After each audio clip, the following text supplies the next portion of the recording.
Olá, senhoras e senhores, meus compatriotas celestiais. Eu sou o Jesniel Kraus e nós vamos falar sobre livros. Pronto, de novo. Muito bem, senhoras e senhores. Então, o livro em questão agora é por conta de um trabalho que eu tive que fazer por conta de uma disciplina que eu estou cursando no mestrado, que é uma disciplina relacionada com as invisibilidades da literatura brasileira. A gente viu alguns autores, então, que não são assim tão conhecidos, tão famosos no meio literário, e como conclusão da disciplina eu tive que escrever então uma monografia, né, um artigo científico para apresentar como conclusão. E o artigo em questão então teve por nome Bodes Negros, Bodes Brancos, o papel da poesia no movimento abolicionista brasileiro do século XIX. Você pode escutar no primeiro momento e pensar, cara, bodes pretos e bodes brancos? Que esse cara tá falando, né? Mas a questão é que isso está fazendo referência a um poema já de Luiz Gama, que é um dos autores que foi trabalhado ao longo da disciplina. O Luiz Gama, que ele é, a partir de 2018, considerado o nome, né, do abolicionismo brasileiro, né? Ele é o... Como é que eu chamo o Luiz Gama? Ele é o... A partir de 2018, ali. Patrono? O patrono do abolicionismo brasileiro. Aí foi um dos autores trabalhados. Então faz menção a um desses poemas dele, né? O poema onde ele vai se chamar Quem Sou Eu? E aí ele usa esse aspecto do termo bode, se referindo aí a pessoas de pele de cor escura e tal. Usa como um termo pejorativo, né? Um termo que era tratado assim, e aí ele faz uma ironia com isso tudo, né? Fala que há bodes brancos e bodes pretos e... Enfim, tem que ver o poema dele para entender. Então, os livros em questão, que eu principalmente utilizei para realizar essa pesquisa, esse artigo, é sobre esses livros que eu quero falar. Então, primeiramente, o livro que eu utilizei bastante são as primeiras trovas burlescas do próprio Luiz Gama, né? Que é aí quem vai dar nome para o artigo, né? Então é um abolicionista importante na ocasião, né? No caso dele também um republicano, o que não é regra para todos os outros, né? Vários dos principais abolicionistas na ocasião, na verdade, eram monarquistas, mas não é o caso de Gama. Gama é também um republicano, então vou estar usando bastante ele. É uma coleção de poemas, né, alguns dos quais de cunho abolicionista também, né, ironizando a questão das elites políticas e econômicas do Brasil, e vai ter no final também um apêndice que são outros poemas de um amigo pessoal de Luiz Gama, que é José Bonifácio, mas não lá o antigo, é José Bonifácio o Moço, né? Um apelido adicional para conseguir distinguir aí os dois Bonifácios, né? Que também é então um amigo de Luiz Gama, e ele, quando publica este livro aqui, acaba acrescentando como uma espécie de apêndice, né, os poemas do seu amigo. Eu uso tanto do Gama, principalmente, mas também alguns dos poemas de José Bonifácio também no trabalho. Indo nessa vibe ainda, é este livro aqui de Luiz Carlos dos Santos sobre o próprio Luiz Gama. Então, é uma pequena biografia dele, bem curtinha, bem, né, rapidinha, que foi o livro que foi apresentado justamente em aula, né? Justamente em aula a gente teve que ler esse livro aqui, onde então foi trabalhado a questão do personagem Luiz Gama, né, quem foi ele e tudo mais. Então, para alguns dados biográficos, né, eu acabei utilizando este livrinho aqui. A título de contextualização do movimento abolicionista brasileiro, é claro, eu não vou me basear tão somente em Gama, então eu busquei outras literaturas também de abolicionistas da época, né, da ocasião, mas para a gente não fugir disso aí tudo. E aí temos esses panfletos abolicionistas aqui, que é uma obra organizada organizada pela Angela Alonso, que tem um outro livro importante que eu também utilizei, embora eu não tenha ele físico aqui, Flores, Tiros e alguma coisa, se eu não lembro exatamente o nome do livro, né? Ela é uma grande pesquisadora de Joaquim Nabuco, que é um dos grandes nomes do abolicionismo brasileiro, né? Tem um papel muito importante, principalmente no que diz respeito às relações exteriores, é um dos fundadores da Academia Nacional de Letras. Aliás, o dia do historiador é no dia do aniversário de Joaquim Nabuco, né? Tamanha o prestígio intelectual desse cara. Então vou lidar bastante na história do Joaquim Nabuco também, do André Rebouças e do José do Patrocínio, tá? Então aqui tem bastante coisa, textos dos três, que foram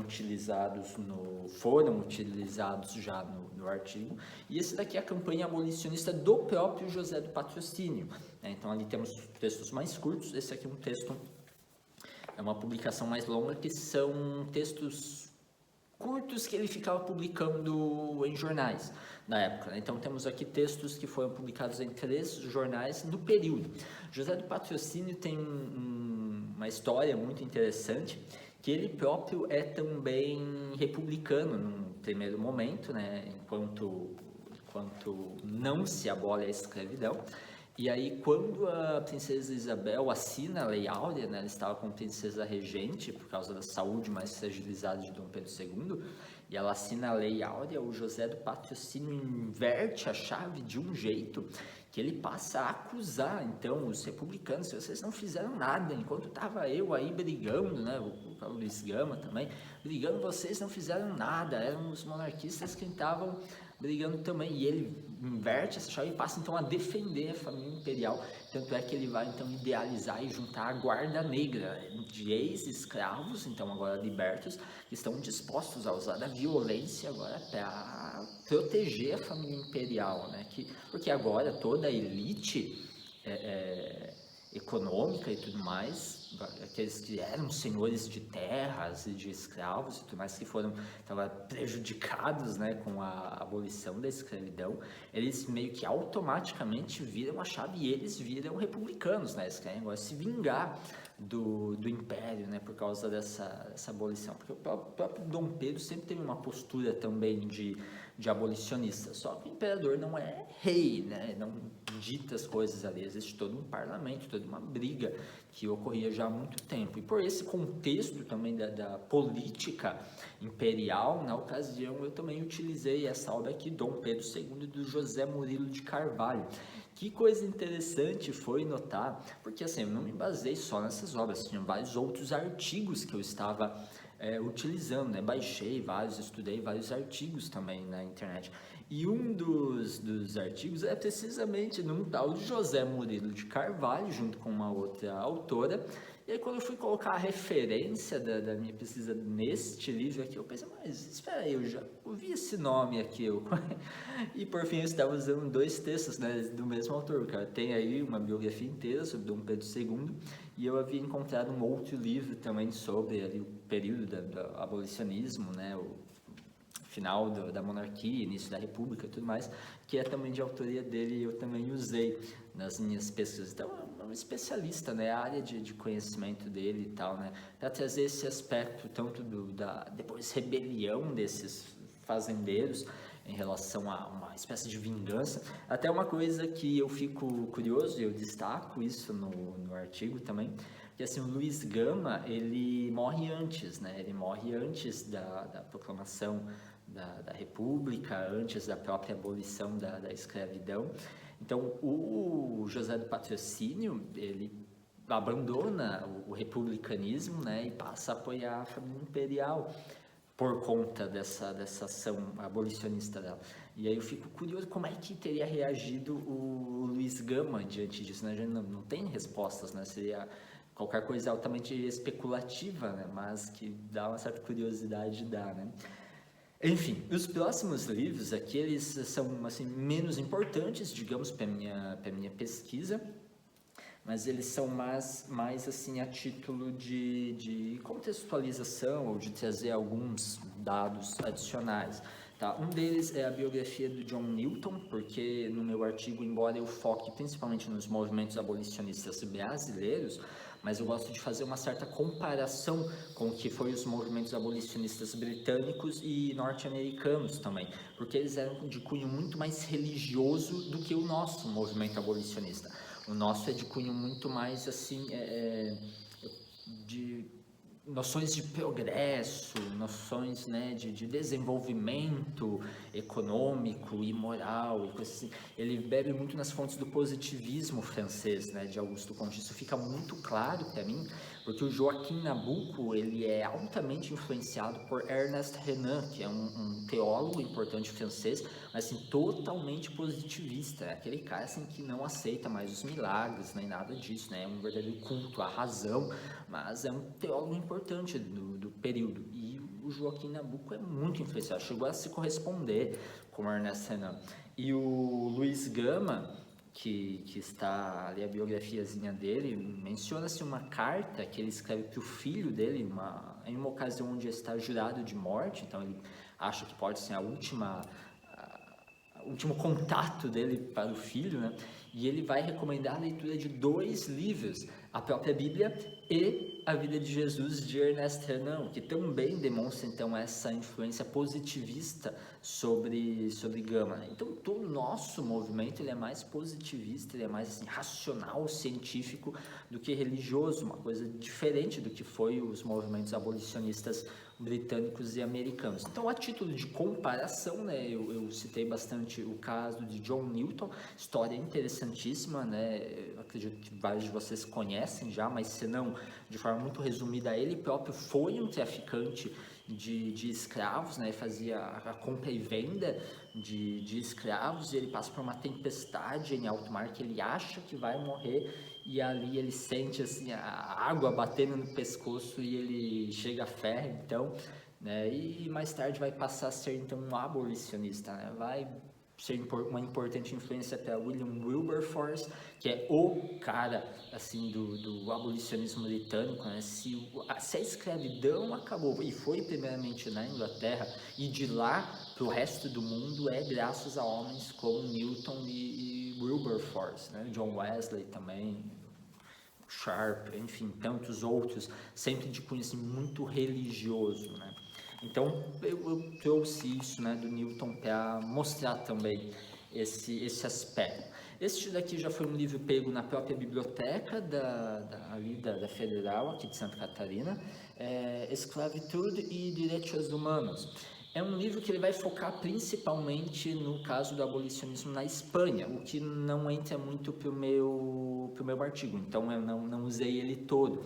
Só que em alguns capítulos mais tardios, né, um pouco mais para frente no livro, ele é uma coleção de artigos, ele vai tratar também sobre outros abolicionismos, que seria o caso da França, que também não está entrando no meu artigo, mas sim da Inglaterra e do Brasil, e é esses os capítulos então que eu utilizei também na minha pesquisa. Então não é o livro todo, né, mas usei um pouquinho no que ele dizia a respeito à escravidão no Brasil.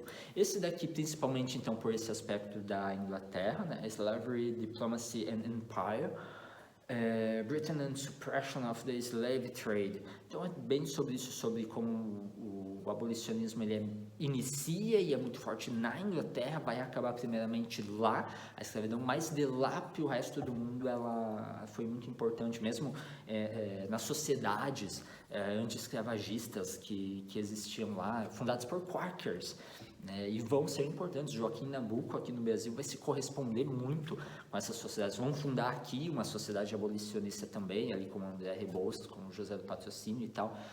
E o quão importante foi para nós também a Inglaterra nesse sentido, né? Há quem argumente de que tudo que foi de positivo aqui no Brasil, desde estradas de ferro, né, o progresso como um todo, a abolição da escravidão, se deve aos ingleses aqui no Brasil, né? Há quem argumente dessa forma. Então esse livro visa essa relação.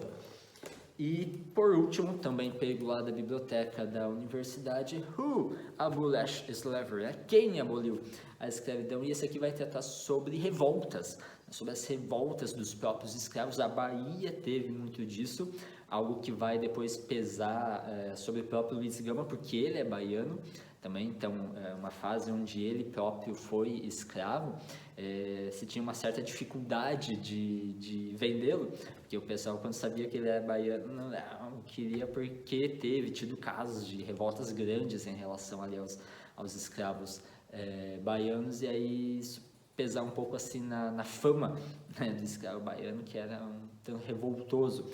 E aí, então, as revoltas de escravos e o abolicionismo, vai focar mais nesse aspecto, né? Então, esses foram basicamente sim, os livros mais importantes. Claro, teve algumas outras obras mencionadas, alguns que eu só tive em livros digitais, vários artigos ainda pesquisados e estudados na internet aqui, então eu não estou fazendo menção aqui a ele, mas tá aí, né? O trabalho está feito, vamos tentar a publicação dele, quem sabe aí mais para frente, se der certo eu volto a fazer algum vídeo aí sobre o artigo propriamente dito daí para poder divulgar aí o texto, vocês terem acesso então ao conteúdo pesquisado por mim propriamente dito. Então, pessoal, é isso então, falou e até a próxima.